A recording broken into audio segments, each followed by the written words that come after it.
parce qu'il y a des personnes qui ont un certain âge, mais ce sont des grands enfants. Lorsqu'on est un enfant, par rapport à la maturité, l'on pense qu'on demande pardon que quand on a offensé une personne. Mais lorsqu'on vit sa maturation en Christ, on comprend qu'on n'a pas besoin d'avoir offensé quelqu'un pour demander pardon. Mais des fois, on demande pardon simplement pour réparer. Donne un amen. Je sais que tu es très concerné, mais voilà pourquoi tu dois donner des amens. Lorsqu'on est adulte, mature, adulte dans la foi, on ne demande pas pardon simplement parce qu'on a offensé. Ou encore, je vais aller dans ta pensée, parce qu'on reconnaît qu'on a offensé. Mais lorsqu'on est sage et qu'on vit sa maturation dans la foi, on va demander pardon parce que des fois, il faut simplement réparer. Réparer quoi? Écoute-moi très bien. Réparer quoi? Réparer pas seulement ce que vous avez abîmé. Un enfant repart seulement ce qu'il a abîmé. Un adulte, un homme sage, répare même ce qu'il n'a pas abîmé. Et il répare pourquoi alors? S'il n'a pas abîmé, pourquoi il doit réparer? Pour la paix. Dis ça à ton frère. Il y a des gens qui ne disent rien. J'ai dit, dis à ton frère.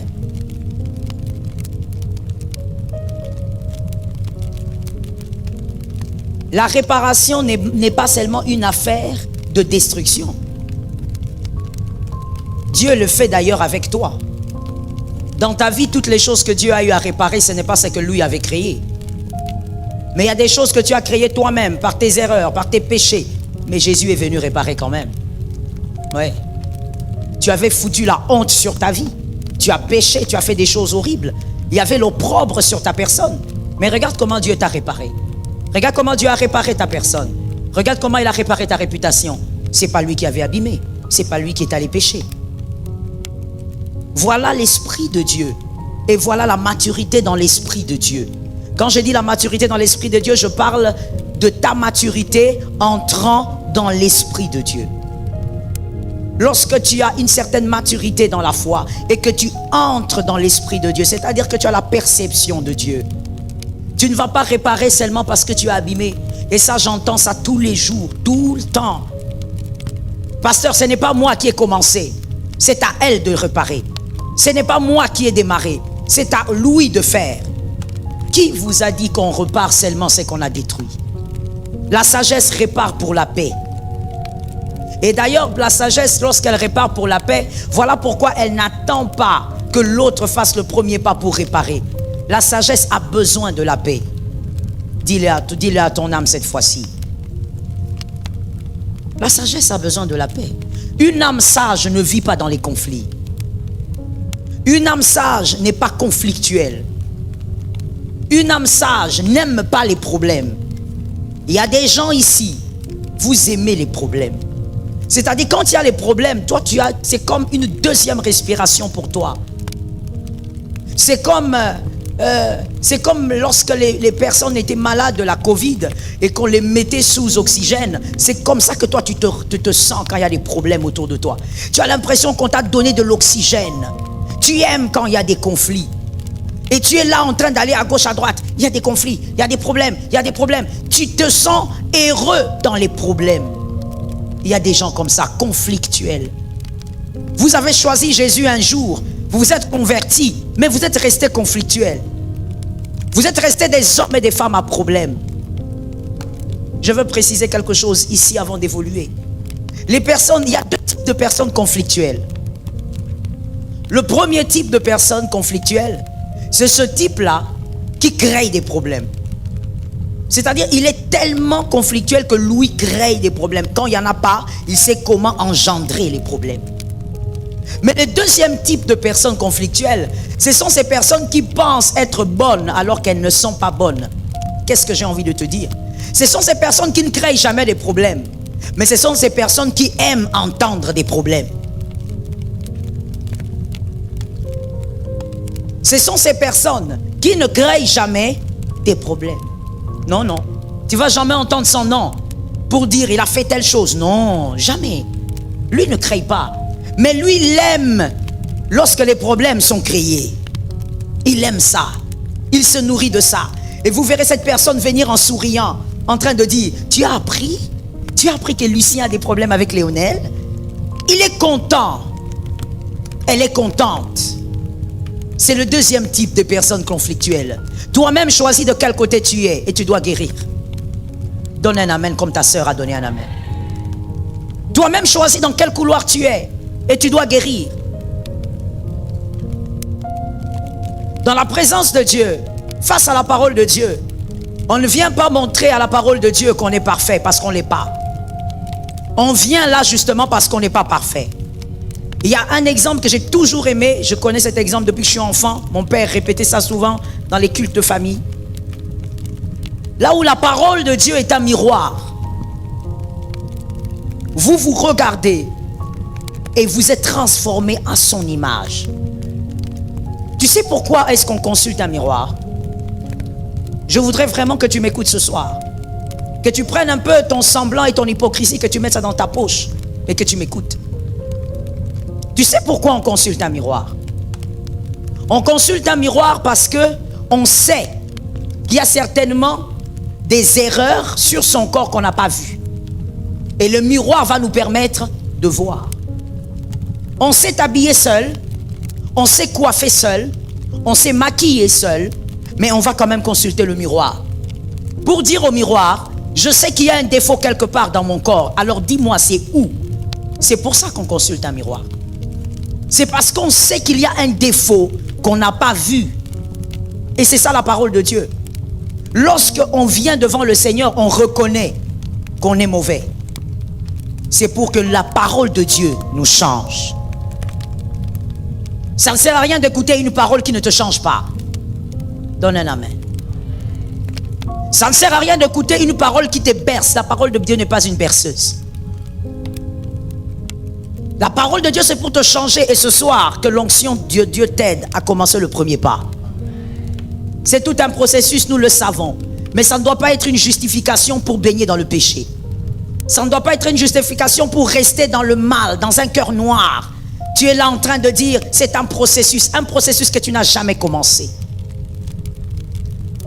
Certes, c'est un processus, mais tu dois le commencer. Je disais le deuxième type de personnes conflictuelles. Ce sont ces personnes-là qui ne créent jamais des problèmes.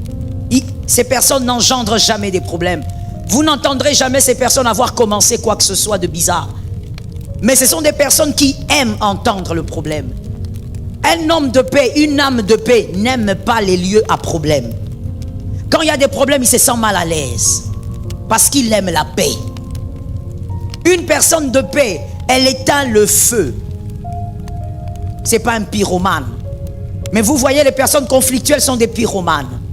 Elles aiment attiser. Même quand le feu est un feu de briquet, et cette personne va prendre ce feu de briquet, il va en faire un champ, un feu de champ ou un feu de je ne sais pas quoi, un très grand feu.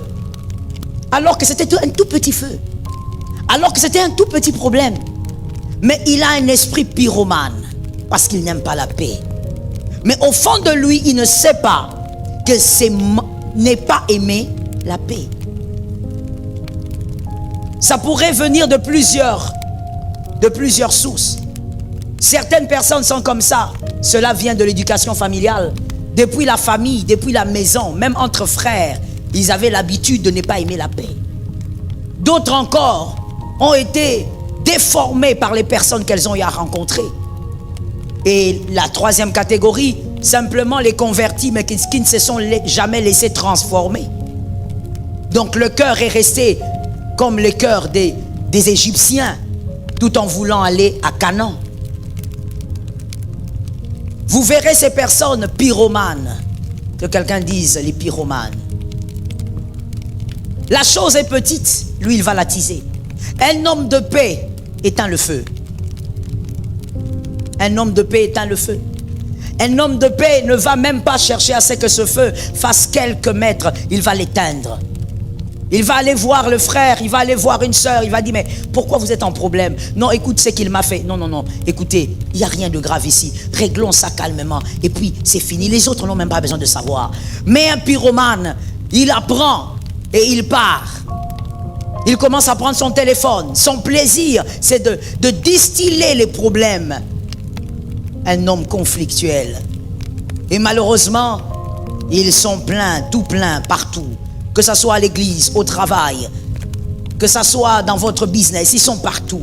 Les personnes comme ça, qui n'aiment pas la paix. C'est trop triste qu'un chrétien soit comme ça. Pourquoi? Parce que Jésus est le prince de la paix. Maintenant, toi, tu es l'enfant de qui? Parce que lui, il est le prince de la paix. Jésus n'aime pas les conflits. Voilà pourquoi Jésus n'a jamais dit aux disciples que Judas c'est celui-ci. Le traître, c'est lui. Jésus ne l'a jamais fait.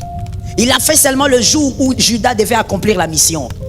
Il a dit, c'est celui qui mettra sa main avec moi dans le plat. Mais toutes ces années, Jésus, 3 ans et demi, pourquoi tu ne nous as pas dit que c'était lui? Jésus ne l'a jamais fait.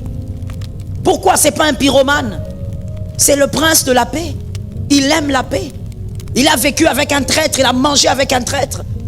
Mais il n'a jamais rien dit. Mais un conflictuel, un pyromane, c'est celui-là qui aime faire savoir à tout le monde. Oh, vous ne savez pas? Oh, mais Léonel a des problèmes. Je croyais que vous étiez au courant. Tu veux qu'on soit au courant de quoi? Si c'est que tu voudrais nous informer, ne nous donnera pas la paix. Garde ça pour toi. Donne un amen. Donne un amen gravement. Tu vas donner amen 3 fois. Oui. Parce que dans la sottise, les chrétiens aiment crier. Mais quand ce sont les choses justes, vous ne voulez plus rien dire. Si c'est que tu as envie de nous dire, va attiser dans nos cœurs un esprit de trouble, un esprit d'inquiétude, un esprit de questionnement négatif. Pourquoi tu nous le dis? Ne nous le dis pas. Retiens maintenant ce que je veux dire, mon frère. Parce que ton frère qui est à côté de toi est en train de m'écouter. Dans quelques heures, il va utiliser la même phrase contre toi. Écoute-moi très bien alors. Si ce que tu as à dire ne va pas nous édifier, ne nous dis pas. Même si ça te fait mal. Oh mon frère, je veux te réchoquer ce soir en te disant, qui t'a dit que ce qui te fait mal doit forcément être comment je veux le dire? Je le dis autrement. Qui t'a dit que ce qui te fait mal doit forcément être connu de moi? Je ne suis pas obligé de savoir tout ce qui te fait mal. Mais non. Pourquoi tu me passes l'information? Non, parce que j'ai mal. On m'a dit ça fait mal. Mais garde ça pour toi. Moi aussi, j'ai des choses qui me font mal. Donne un amen de quelqu'un qui comprend. Ce soir, on doit guérir tous. Sauf personne. Qui t'a dit ça? Lisons la Bible, le Saint-Esprit va nous aider à être corrects. Qui t'a dit que quand quelque chose te fait mal, il faut aller le raconter au pasteur Marianne? Qui t'a dit ça? Pour qu'elle fasse quoi? Qu'elle partage avec toi, c'est pas un pain. C'est pas un gâteau. Tu peux aussi le garder et demander au Saint-Esprit de t'aider. Je reprends, parce que tu as raté l'occasion de dire amen, je parlais du Saint-Esprit. Tu peux le garder pour toi et demander au Saint-Esprit de t'aider. Tu dis au Saint-Esprit, Saint-Esprit, je n'en peux plus. Regarde ce que je viens d'apprendre. Est-ce que tu peux me consoler? Console-moi, parce que ça me fait mal. Ça me dérange. Ça brise ma paix. Le Saint-Esprit est le donneur de la paix. Oui, je ne dis pas ce que j'ai seulement lu, je sais ce que j'ai dit. Le Saint-Esprit donne la paix. Peu importe le niveau du problème qui peut arriver, il est celui qui donne la paix. Oui, plusieurs fois je me suis retrouvé en train de dire, comment j'ai fait pour passer cette étape? Le Saint-Esprit donne la paix. Et des fois même, il te donne la paix et personne ne saura, mon frère, que tu as traversé ces moments-là. Oui, Léonel, le jour où tu le racontes, tout le monde était bêté, en train de dire, c'est vrai ça? Ah non, tu mens. Non, c'est vrai. J'ai vraiment traversé ça. Mais je ne suis pas obligé de vous le dire. Qui t'a dit que tout ce qui te fait mal, tu dois les distiller pour que vous soyez nombreux à avoir mal? Quel genre de comportement, quel genre de réflexion? Non, j'ai appris qu'on m'a critiqué. Oui, si on t'a critiqué, ça fait très très mal. Demande au Saint-Esprit de te restaurer. Est-ce que quelqu'un m'entend? Sois un donneur de paix. La vie chrétienne n'est pas facile. Voilà pourquoi Christ a dit, sans moi, vous ne pourrez rien. Qui t'a dit que c'est facile tout ce que je te dis du haut de la chair? Qui t'a dit ça? Qui t'a dit que c'est facile tout ce que je suis en train de te dire ici? Je ne t'ai pas dit que c'était facile. Mais la parole de Dieu dit que nous pouvons le faire par l'aide du Saint-Esprit. Dis au Saint-Esprit, Saint-Esprit, ce que j'ai appris sur ma famille m'a trop choqué. Donne-moi la paix, aide-moi à avoir la paix et à ne pas avoir un cœur rempli de haine pour ceux qui ont parlé. Parle au Saint-Esprit. Mais sois un homme de paix. Un homme de paix n'est pas à la quête de la raison. Non. Celui qui cherche la paix, celui qui aime la paix, j'insiste sur l'amour de la paix. Je prie au nom de Jésus que ce soir tu tombes amoureux de la paix. Il y a des gens qui sont amoureux des conflits. Tombe amoureux de la paix. Un homme qui est amoureux de la paix n'est pas à la quête des raisons. C'est moi qui ai raison. On va savoir que j'ai raison. Je vais appeler, j'appellerai Lucien, j'appellerai Janine, j'appellerai Léonel, j'appellerai Marc, j'appellerai tout le monde. Ils doivent savoir que c'est moi qui ai raison. Ça te donne quoi à la fin? Que les hommes disent que tu as raison. Quand tu changes, tu sors plutôt du lieu. Ça te sort comment? Tu sors grandi? Quelque chose s'est ajouté dans ton compte bancaire? Ça change quoi? Ça change ta taille? Ça change la couleur de ta peau? Qu'est-ce que ça a changé? Ton âge? Ça t'a ajouté la longévité sur terre? Pourquoi tu cours? Pourquoi tu es en quête de la raison comme ça, comme un gamin? Pourquoi? À un moment donné de la vie, on fonctionne selon sa maturité. On n'a pas besoin de courir derrière la raison. Tu as raison, j'ai raison. Et ensuite, ça nous donne quoi? Ce qui compte, c'est d'avoir la paix. Si les hommes ne te donnent pas raison, Dieu qui sait que tu as raison, lui finira par te donner ta part. Et d'ailleurs, je vais te dire quelque chose que moi j'ai découverte dans le parcours de la foi. C'est que très souvent, Dieu va s'organiser pour que les hommes ne sachent jamais que c'est toi qui avais raison. Ça fait partie du brisement. Et ça t'apprend l'humilité. Ça t'apprend l'humilité. Dieu va s'organiser. Tu seras là en train de dire, non, non, non, je sais. Dieu comme il est juste un jour. Mais c'est aussi sa justice que de t'apprendre à être humble. Je reprends la phrase pour celui qui dormait. C'est aussi la justice de Dieu de t'apprendre à être humble. Et apprendre à être humble, c'est aussi s'organiser pour que autant de fois tu as eu raison. Mais il s'organise pour que personne ne sache que tu avais raison. Et les années passent aussi, les gens oublient. Les gens oublient. Tu dis, mais attends, pourquoi Dieu me fait ça? Parce qu'il veut t'apprendre l'humilité. Ça ne te donne rien que d'avoir raison. Ça ne te donne rien que les gens t'acclament. Que les gens acclament Jésus. C'est ça l'essentiel d'une vie. Celui qui aime la paix ne fouine pas dans les poubelles. Il y a des gens qui aiment fouiner dans les poubelles. Ce sont justement des personnes conflictuelles qui n'aiment pas la paix.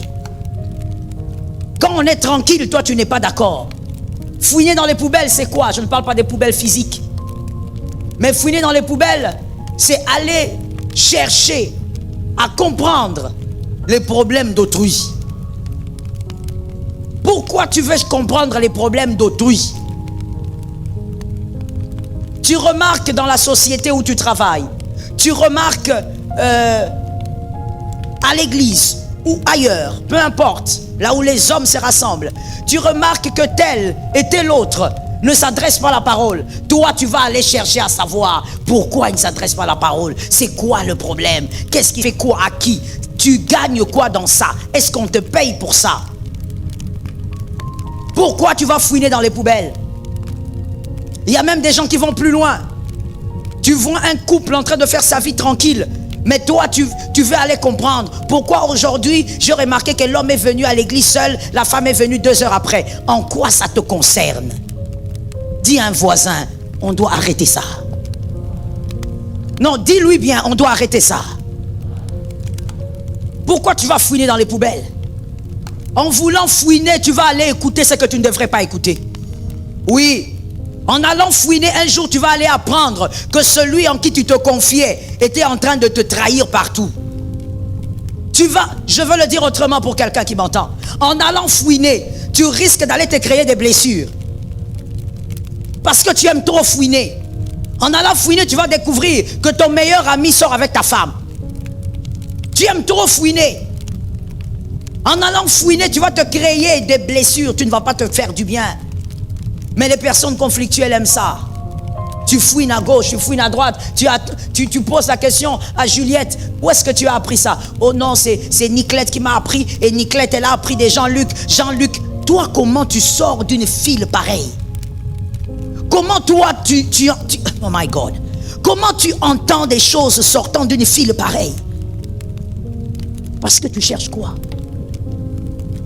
Vous savez, une personne qui est amoureuse de la paix, lorsqu'il y a des problèmes autour d'elle, la première réflexion ou la première pensée, c'est de savoir quelle est la solution. Ce n'est pas de fouiner. Est-ce que quelqu'un me capte? Ce n'est pas de faire quoi? De fouiner. Qu'est-ce qui se passe ici? Pourquoi ça se passe ici? Pourquoi comme ça c'est ici? Pourquoi comme...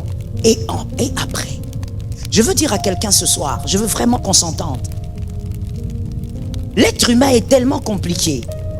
L'être humain n'est pas aussi malléable que tu le crois. Que quelqu'un dise l'être humain est compliqué. Il n'est pas malléable comme tu le crois. Je veux vous dire une chose. Si j'apprends aujourd'hui que Lionel a dit des trucs sur moi, il a parlé avec Marc, avec Juliette. Si je fouine, je découvre par exemple que ce que Lionel sait, ce que Juliette sait, ce que Marc sait et tout ça, ça vient d'un certain Luc, on prend Luc. Ça vient d'un certain Luc. Même si j'allais vers ce fameux Luc, je découvrais la source. Je prenais Luc et je le mettais là. Je me mets à dire à Luc, toi tu as parlé de moi à Lionel, à Marc, à tel. Je veux vous dire une chose. Après cette causerie, Luc va vous donner le dos, mais rien n'aura changé. Rien. C'est pas parce que vous avez parlé que Luc va changer. Alors voici maintenant un homme de paix, comment il réfléchit. C'est Luc qui a dit tout ça, et toutes ces personnes ont alimenté le mal. Où est la solution? C'est comme ça, c'est la première pensée d'un homme de paix. Où est la solution? Et généralement, la solution se trouve dans le fait que vous devez donner le dos à tout ce qu'on dit. Celui qui donne la face à ce qui lui dérange finira par être transformé par ce qui lui dérange. Je répète la phrase pour celui qui dormait. Celui qui dormait par tout ce qui dérange. Mais celui qui donne le dos à ce qui dérange finira par avancer alors que ce qui dérange existe.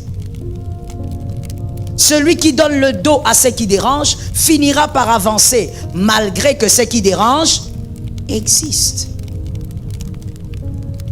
Sois un homme de paix. Aime la paix.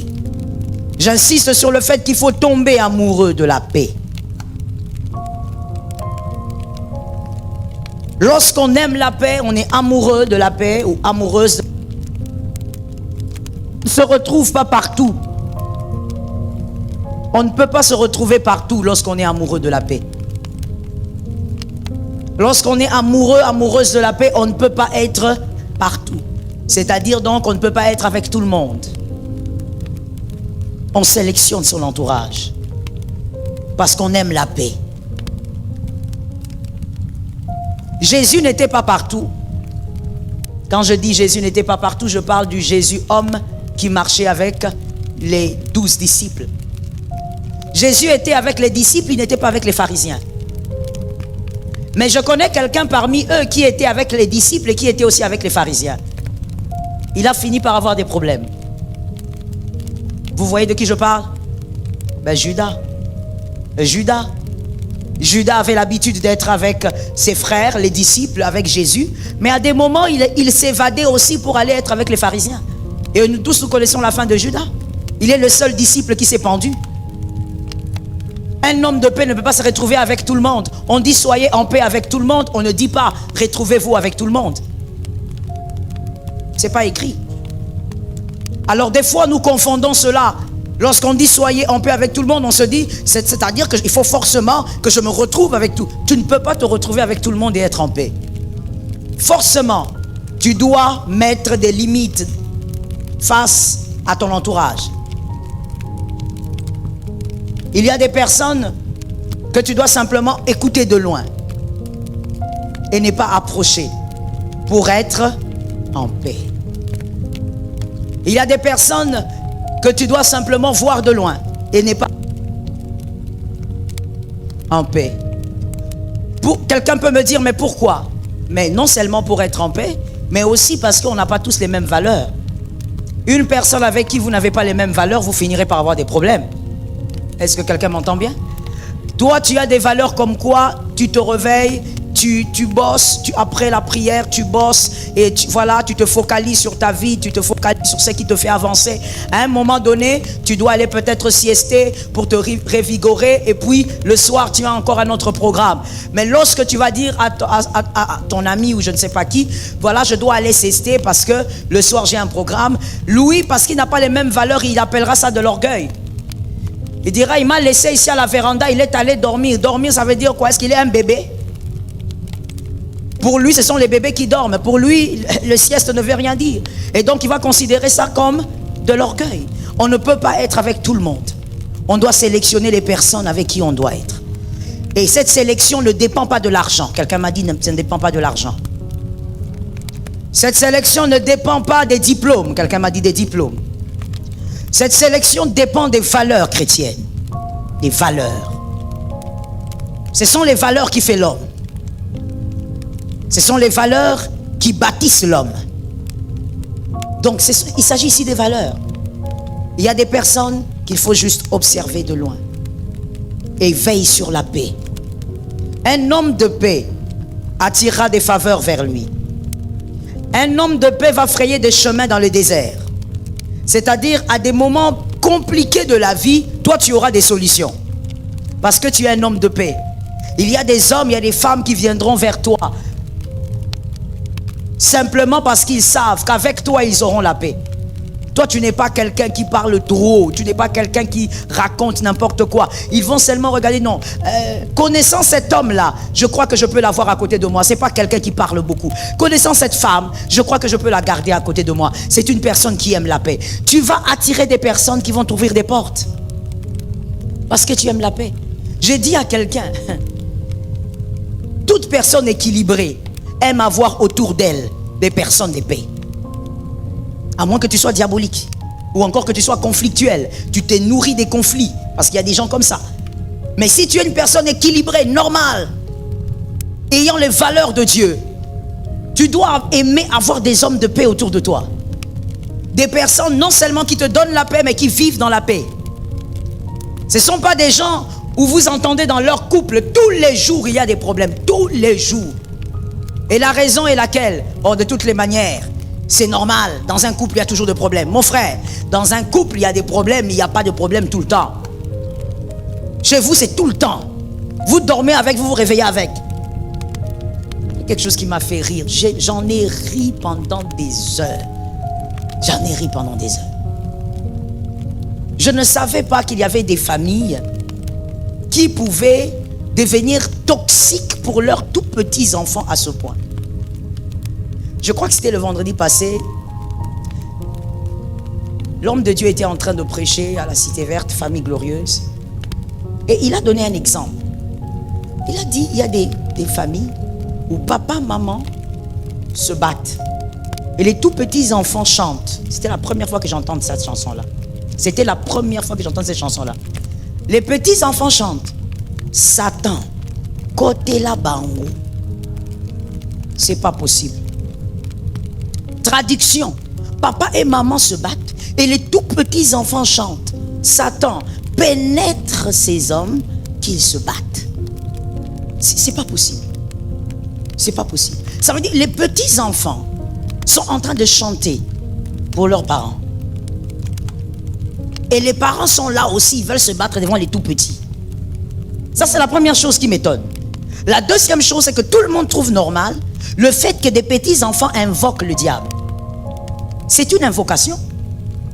Une invocation claire. Ce n'est même pas voilé, vous voyez les signes comme vous aimez là.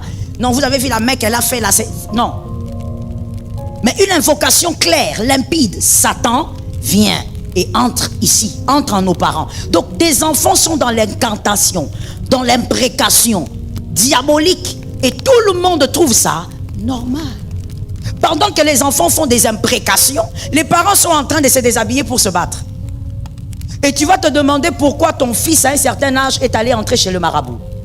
Pourquoi ta fille à un certain âge est allée toucher des gris-gris pour aimer les hommes. Mais depuis qu'elle est petite, elle invoquait le diable.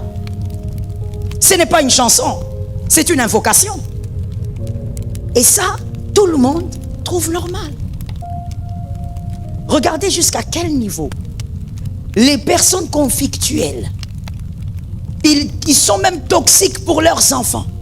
Un enfant qui a chanté ça quand il était petit, est-ce qu'il aura un problème pour se battre avec sa femme? Il aura un problème pour se battre avec son mari? C'est sans problème.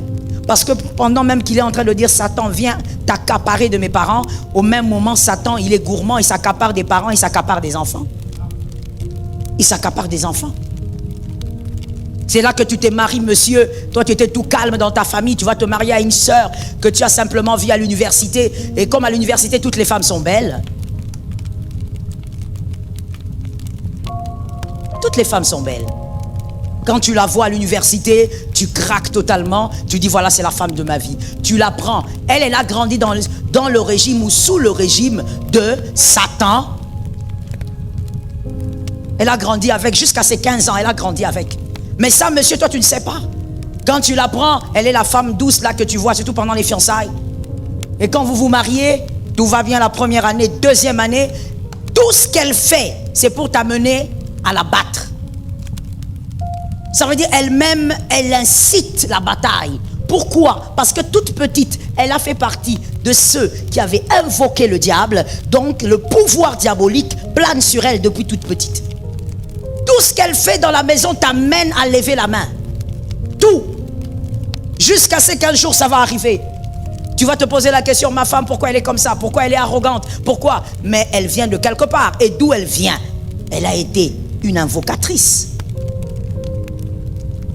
Les conflits ne doivent pas être permanents dans une famille, dans un foyer. Ce n'est pas normal. Que Jésus te donne la victoire. Laisse-moi t'ajouter le 40e point. Le 4e.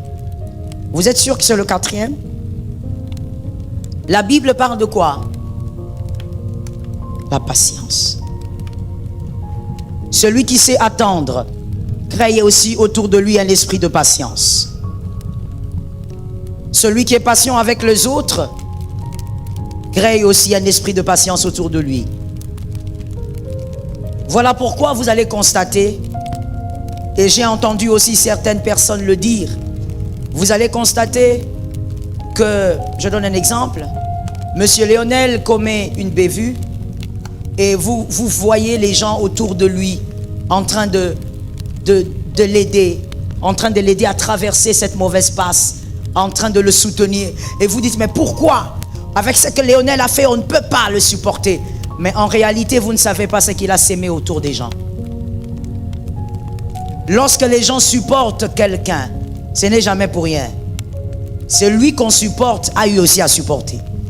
Toi qui ne supportes pas les gens, toi qui as du mal à supporter les erreurs, les dégâts des autres, les failles des autres, ne t'en fais pas, on sera aussi dur avec toi. Ce n'est pas moi qui le dis, mais c'est un principe de la vie. Celui qui a supporté, celui qui a été patient, on sera aussi patient avec lui. C'est comme ça que vous voyez, justement, je rentre à l'exemple de Lionel parce que c'est important. Cet exemple va aider les autres. C'est comme ça que vous verrez qu'il y a des personnes qui sont autour de Lionel malgré ce qu'il a eu à faire.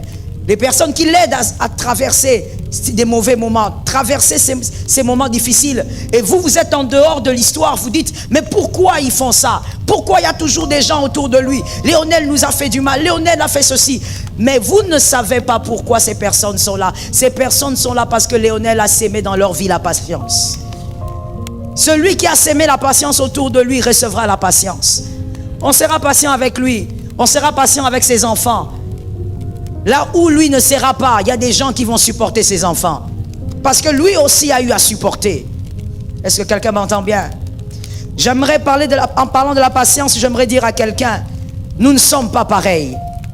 Merci pour cet amen. Je reprends donc pour celui qui n'a pas entendu, nous ne sommes pas pareils. Je reprends pour celui qui dormait, nous ne sommes pas pareils.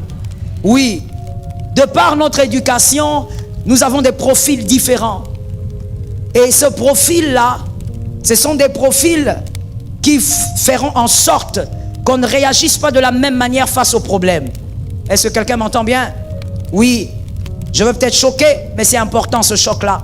Il y a des personnes au milieu de nous qui ont grandi dans une telle fragilité Au point où dès qu'on le touche un peu, il se sent très mal à l'aise. Parce qu'il a grandi fragile. Et peut-être que parce que aussi il a été beaucoup battu par les parents ou beaucoup insulté.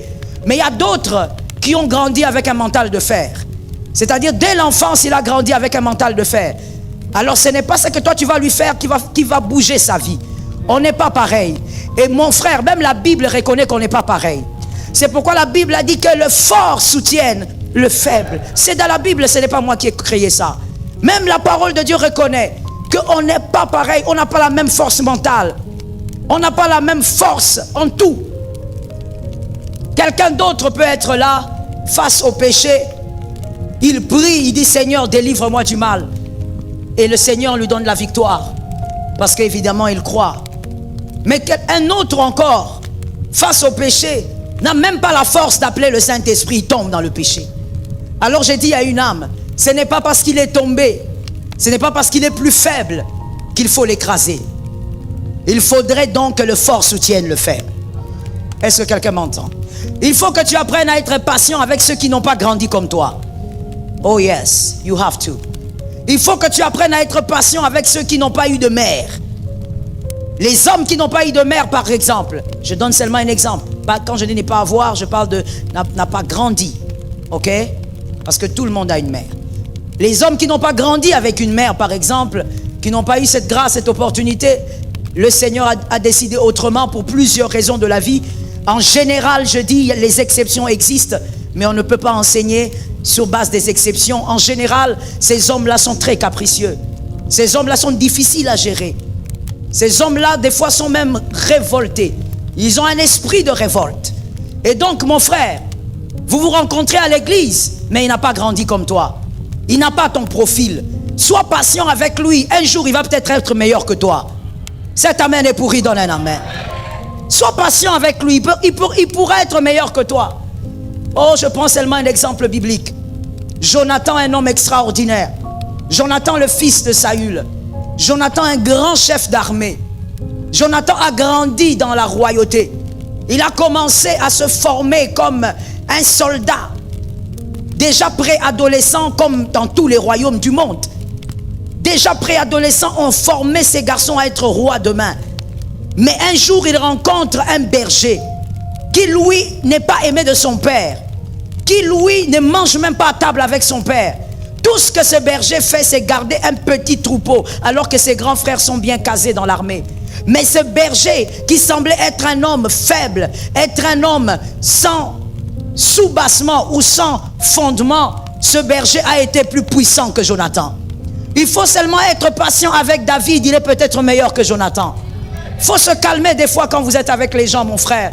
Quand vous êtes dans une communauté, vous êtes dans votre travail, vous travaillez, vous êtes un leader, vous travaillez dans votre business, vous êtes entrepreneur, vous avez des gens que vous avez engagés. Soyez patient avec les gens parce que nous n'avons pas le même profil. Ne cherche pas à ce que toi tu as appris pendant 17 ans, le temps où tu as grandi avec ton père, que quelqu'un l'apprenne en un seul jour. Ça ne sera pas possible. Arrête d'être égoïste comme ça. Arrête d'être méchant comme ça. Toi, tu as eu le temps de l'apprendre avec ton père. Lui aussi doit avoir le temps que Dieu va lui accorder. Est-ce que quelqu'un m'entend bien?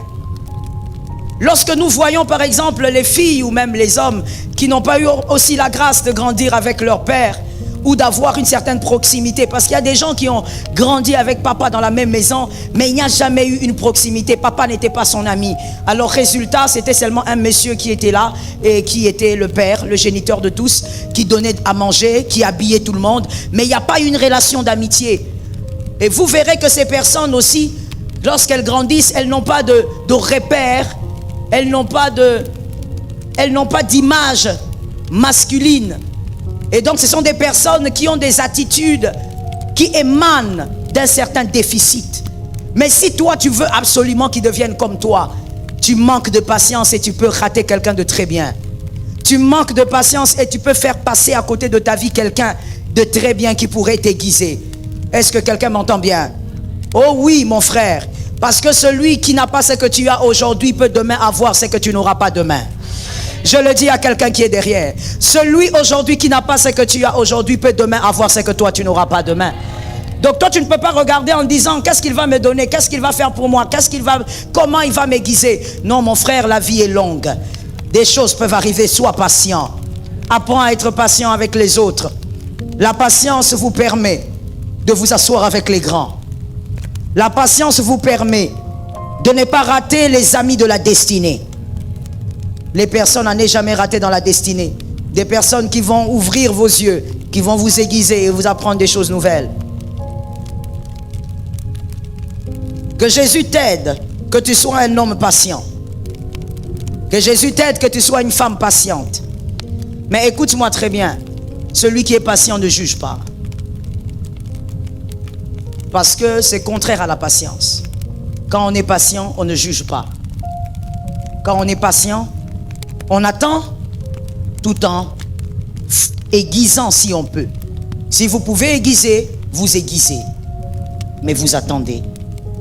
Si vous pouvez former, vous formez. Mais vous attendez. Si vous pouvez transmettre, vous transmettez. Mais vous attendez. Je me rappelle à un moment donné, il y a des personnes qui disaient: et le pasteur Joël, est-ce qu'elle ne constate pas que telle, on parlait d'une certaine dame, telle est une personne bizarre, elle est compliquée. Pourquoi le pasteur la garde autour d'elle? C'est une personne qui est difficile à gérer. C'est une personne qui est ceci et cela. Et voilà une fois, le jour où l'un d'entre eux a eu le courage de venir me le dire en face, me dit: mais tu sais, maman, en réalité, nous, on ne comprend pas. On ne comprend pas pourquoi tu gardes telle autour de toi. Parce que nous tous, nous voyons, elle est comme ça, elle est comme ça. Alors je l'ai regardé. Je lui ai dit: écoute-moi maintenant très bien. Depuis quand vous avez constaté que cette personne est comme ça? Oh maman, c'est depuis longtemps, mais seulement on n'a pas le courage de venir te voir. Mais moi aujourd'hui j'ai eu le courage. C'est depuis longtemps qu'on sait qu'elle est comme ça. Alors j'ai dit: depuis longtemps, c'est-à-dire? Mais depuis longtemps, maman, ça veut dire peut-être 2-3 ans. J'ai dit: ok. Et ça fait combien d'années que cette personne est avec moi? Mais maman, on ne sait pas. Nous, on l'a trouvée. J'ai dit: oh, ok. Ça, c'est une très bonne réponse. Vous l'avez trouvée? Ah, d'accord. Alors, je lui ai dit: comme vous l'avez trouvée, vous avez pris seulement 2-3 ans pour constater qui elle était réellement. Mais en même temps, tu dis que vous l'avez trouvée. Et donc, tu penses que ce que vous avez constaté, ça fait 2-3 ans. Moi qui est avec elle, ça fait plus de 7 ans. Je ne le sais pas. C'est ça des fois aussi, permettez-moi le terme, la sottise humaine. Je lui ai dit: pourquoi tu crois que c'est que vous avez remarqué il y a seulement 2 ans? Moi, je suis avec cette personne depuis plus de 7 ans. Et vous croyez que je ne vois pas ça? C'est seulement vous qui voyez. Parce que vous êtes loin. C'est seulement vous qui constatez. Non, mais maman, on se dit que si tu le savais, tu n'allais pas permettre qu'elle soit à côté de toi. J'ai dit: oh, donc vous croyez que vous êtes meilleur. Et vous êtes meilleur pourquoi? Parce que vous n'êtes pas tout près. Je leur ai dit: tout ce que vous avez constaté est infiniment inférieur à ce que moi je sais d'elle. Et je parle du côté négatif. C'est infiniment inférieur à ce que moi j'ai déjà découvert d'elle. Mais vous savez pourquoi je la garde là? Parce que je suis patient. À un moment, il me regarde, il me dit: maman, patiente pendant 7 ans. Je dis: oui. Il y a des arbres qui donnent des fruits après 10 ans. Il y a des arbres qui donnent des fruits même après 15 ans. Qui vous dit que lorsqu'on travaille une personne, c'est forcément après 1 année, 2 ans, 3 ans? Et j'ai fini en me répondant à mon fils là qui était venu me voir. Je lui ai dit ceci: et pour terminer, monsieur, va dire, parce que tel que je te parle, c'est aussi pour que tu ailles dire justement à votre clique là. Va leur dire que vous voyez, parce que vous êtes au loin. Vous avez fait des constats négatifs sur elle. Moi, je suis prêt. Comme je vous l'ai dit, je connais bien plus que tout ce que vous avez dit là. Mais comme vous êtes loin, vous êtes aussi incapable de voir les progrès. Mais moi qui suis tout près, je sais qu'elle progresse. La patience, savoir attendre. Celui qui sait attendre aura des hommes fantastiques autour de lui. Je bénis celui qui a entendu. Je finis en disant: David, j'aime beaucoup David.